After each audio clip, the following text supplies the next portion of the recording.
Dans les ténèbres insondables du 41e millénaire, les Terminators demeurent les gardiens inébranlables de l'excellence au sein des Space Marines. Leur nom résonne à travers les âges, gravés dans la pierre du temps tels des légendes vivantes. Alors que les étoiles semblaient annoncer un avenir incertain, une nouvelle ère se leva, avec la résurgence de Robot Guilliman et sa croisade Indomitus, donnant naissance à de nouveaux héros, les Primaris. Chacune de leurs victoires enrichissait l'héritage des vénérables chapitres de l'Adeptus Astartes. Pourtant, au cœur des batailles, un rival inattendu surgit, les agresseurs. Alors que l'univers lui-même retenait son souffle, ces guerriers s'élevèrent, gagnant renommée et admiration à travers les batailles.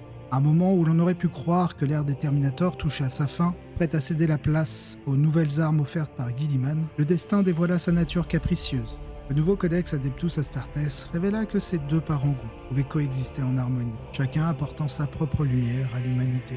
Une épopée nouvelle s'écrivait où les Terminators, face aux prodiges de la Fondation Ultima, se devaient de prouver leur indéfectible valeur, tandis que les agresseurs forgeaient leur légende au fil des combats. Ensemble, comparons deux des unités les plus redoutables des Space Marines.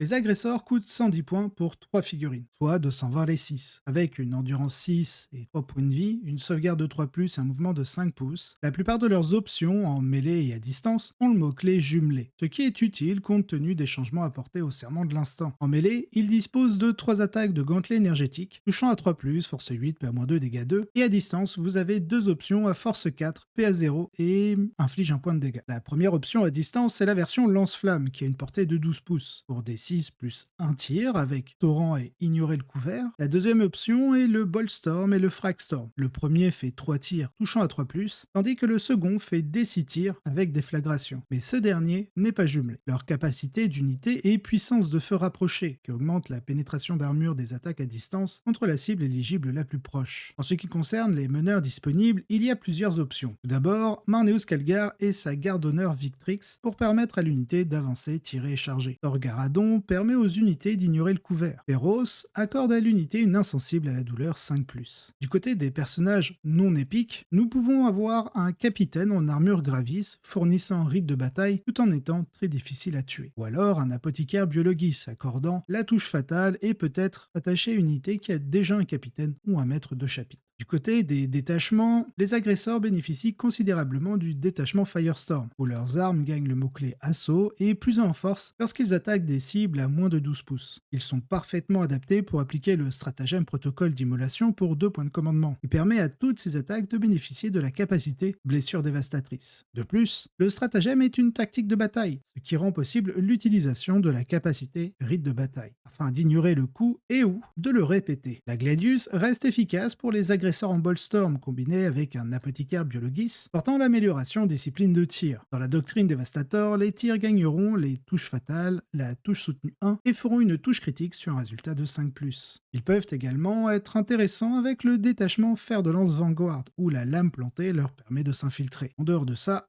pas grand chose d'autre. Dans le détachement Anvil, ils pourront également obtenir l'équivalent de puissance de feu rapprochée via le stratagème passe d'armes conditionné pour un point de commandement, et en plus du bonus pour toucher via le détachement, mais devant rester immobile. De l'autre côté, une unité de 5 Terminators coûte 185 points, tandis que ceux d'assaut 195. Les deux unités ont un mouvement de 5 pouces, une endurance 5 avec 3 points de vie et une sauvegarde de 2+, invulnérable 4+. En plus de la frappe en profondeur, les deux unités ont la capacité balise de téléportation, qui vous permet de placer un marqueur sur la table et vous permet d'utiliser gratuitement le stratagème arrivée précipité, tandis que vous déployez l'unité à moins de 3 pouces horizontalement du marqueur et à plus de 9 pouces horizontalement de toute figurine ennemie. L'unité d'assaut oblige chaque unité ennemie à portée d'engagement à effectuer un test de Battle Shock après un mouvement de charge, tandis que l'unité classique peut ajouter un OG pour toucher contre la cible du serment de l'instant. En ce qui concerne les armes, les Terminators d'assaut peuvent opter pour les griffes éclairs, 5 attaques touchant à 3+, avec la capacité jumelée, de force 5, PA-2, dégâts 1. Ou alors obtenir 3 attaques touchant à 4+, de force 8, PA-2, dégâts 2, blessure dévastatrice en maniant le marteau tonnerre. Les Terminators réguliers sont armés de bolters d'assaut, avec une option pour un gantelet énergétique ou un point tronçonneur afin de gagner anti-véhicule 3+.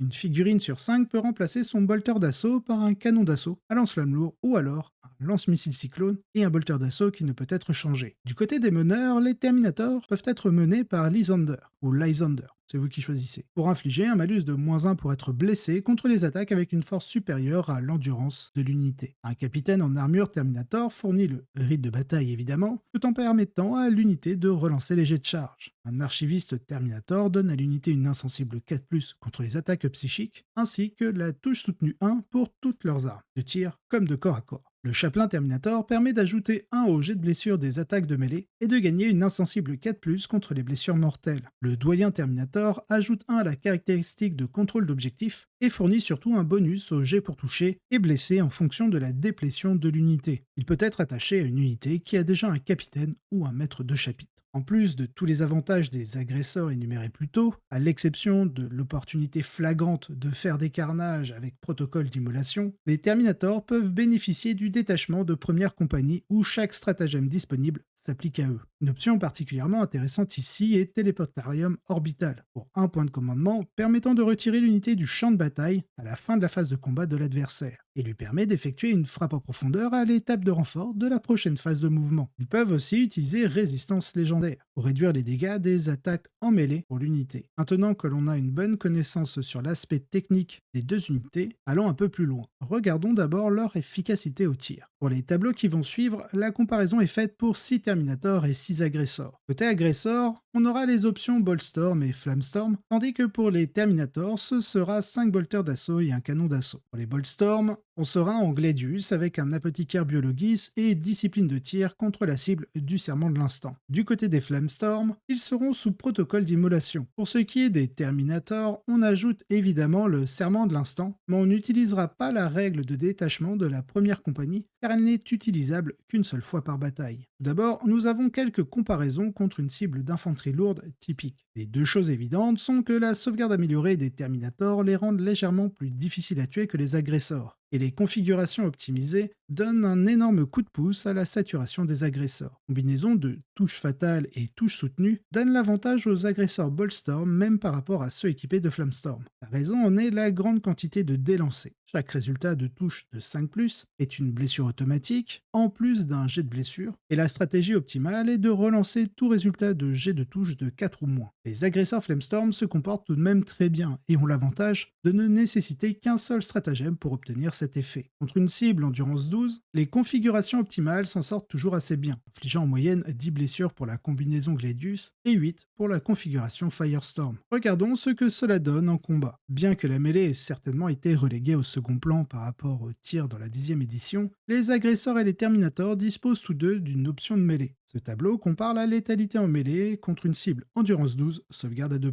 Les résultats montrent quelque chose d'intéressant. Les agresseurs surpassent toutes les options de mêlée disponibles pour les Terminators. Même les Terminators dans leur configuration optimale avec des points tronçonneurs contre un véhicule. Pour résumer, les agresseurs sacrifient la survie pour la létalité, et dans la bonne combinaison, cette létalité peut être absolument brutale. Une unité de 6 agresseurs débarquant d'un Land Raider peut infliger une quantité importante de dégâts à tout ce qui est à portée, en particulier lorsque l'unité est renforcée par la bonne combinaison d'amélioration ou de stratagèmes. En revanche, les Terminators souffrent vraiment de ne pas pouvoir infliger beaucoup de dégâts avec leurs bolters d'assaut et leurs gantelets énergétiques. Leur principal avantage réside dans leur capacité à sécuriser un emplacement et à résister aux attaques ennemies avec leur sauvegarde invulnérable de 4+, bien que leur utilité dans ce rôle soit limitée par le fait qu'ils ne sont toujours que contrôle d'objectif 1. Bon, ça c'est si je m'arrêtais à l'analyse de Goodhammer, et puisque je réécris et que j'enrichis toujours les analyses dans mes vidéos, voilà ce qu'il faut rajouter. On nous fait une comparaison entre 6 agresseurs et 6 Terminators, mais on rajoute un apothicaire biologis avec la touche fatale, ainsi que la discipline de tir. En réalité, une composition d'agresseurs valant 305 points. Pour une composition de 6 Terminators, partons du principe qu'un Terminator vaut 37 points, 185 divisé par 5, et 39 pour la version d'assaut, 195 divisé par 5. Eh bien, on fait un comparatif d'une composition de 305 points d'un côté contre 222 et 234.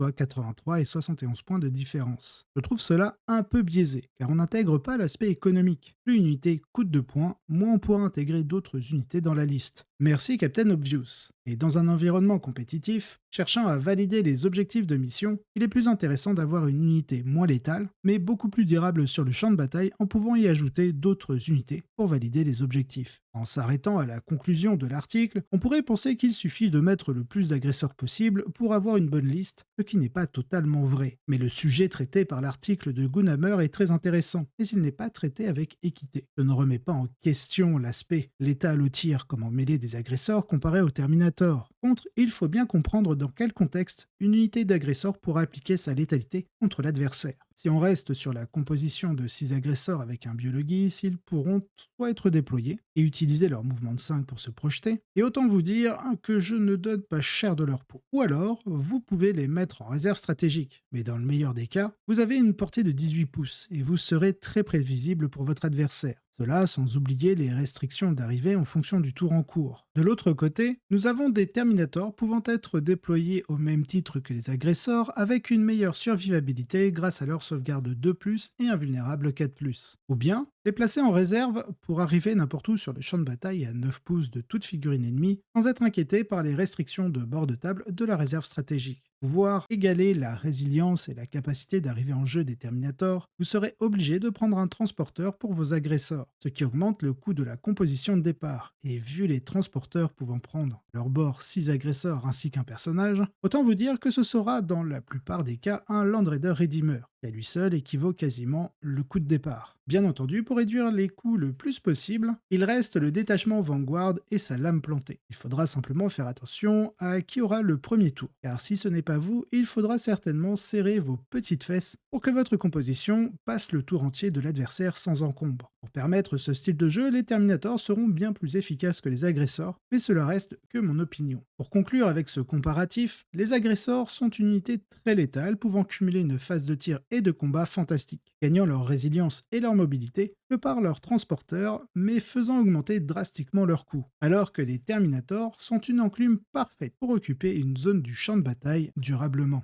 J'espère que vous avez apprécié cet épisode. Si c'est le cas, n'hésitez pas à liker, commenter et vous abonner. Cela aide énormément la chaîne à se développer. Si vous voulez avoir les vidéos en avance, sans publicité, ou donner votre avis sur les sujets abordés dans de futures vidéos, vous pouvez devenir tipeur de la chaîne, le lien est en description. D'ailleurs, vous y trouverez aussi un lien d'affiliation pour commander vos figurines sur Wargame House, qui s'est engagé à reverser 5% de vos achats à la chaîne. Vous aurez aussi le code coupon Bijance Games pour profiter d'une réduction de 5% sur vos achats. Enfin, je tiens tout particulièrement à remercier tous les tipeurs qui soutiennent la chaîne, mais aussi toutes les personnes qui ont utilisé ce lien d'affiliation pour faire ces achats. Vraiment, gros cœur à vous, cela soutient beaucoup la chaîne. Comme à toute fin d'épisode, dans tous les cas, je vous souhaite un excellent wargame.